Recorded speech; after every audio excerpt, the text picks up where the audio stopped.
Today we're going to be making hard-boiled eggs in our compost pile. We were just reading that the safe temperature for hard-boiled eggs is 160 degrees. And coincidentally, our compost pile is 161 degrees. So we're going to wrap our eggs from our chickens in foil. I don't think this step is actually necessary because it still has that protective coating from the chicken on it. We're going to bury it.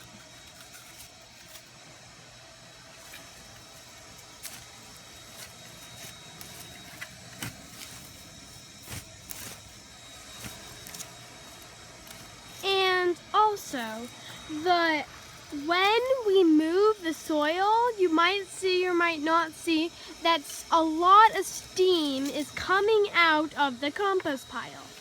That's because it's really hot. Okay, we'll come back and check later. Thank you.